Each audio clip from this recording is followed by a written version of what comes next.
94년에 서울 강남구 한 주택가에 불이 나요. 불이 나면서 그 집에 이제 아들이 뛰어나오면서 아, 내가 급하게 나오느라고 부모님을 구하지 못했다라고 이제 우는 거죠. 그래서 안에 이제 들어가 보니까 시신이 발견이 돼요, 부모님이.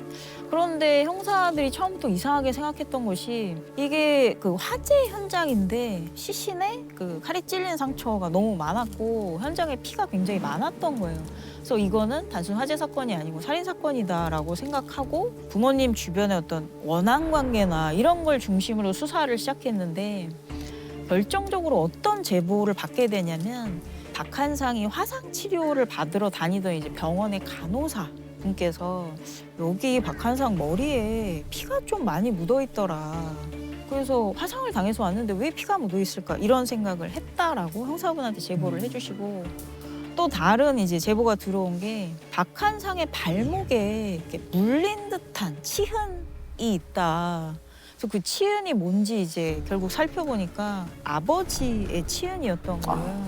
그러니까 범행 중에 굉장히 너무 괴로우니까 그 아들의 이제 발목을 무신 거죠. 너무 힘들어서. 그래서 결국은 이제 박한상 이 집의 아들이 범인으로 결국 자백을 하게 돼요. 대한한약사협회 서울시 지부장 살인방화 사건의 범인은 미국 유학 중에 돌아온 23살 된 그 집 큰아들이었습니다. 피의자 23살 박한상.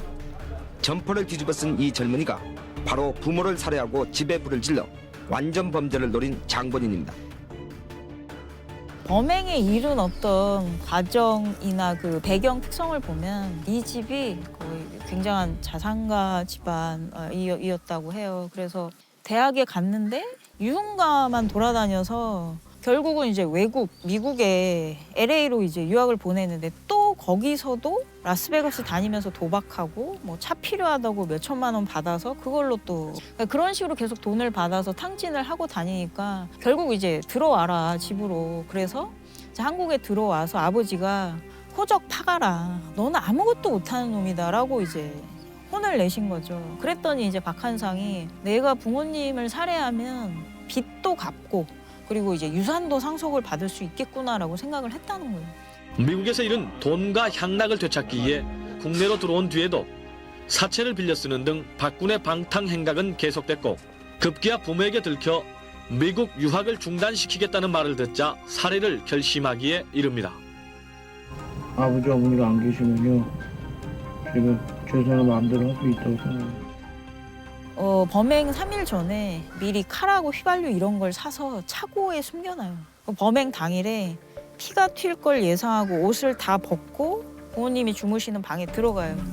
그리고 이제 살해한 다음에 자기는 나와서 샤워를 해요. 근데 이제 머리는 안 감았던 거죠. 샤워를 하고 범행에 썼던 도구들을 버리고 그 다음에 이제 불을 지른 다음에 뒤늦게 그 화재 신고를 자기가 한 다음에 사람들이 보는 앞에서 울었던 거죠.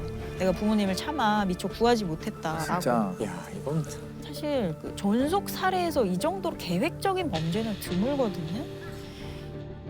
지금까지 우발적인 존속 살인은 있었습니다만 이번 사건은 준비된 부모 살해였다고 하는 데서 회의를 달리합니다.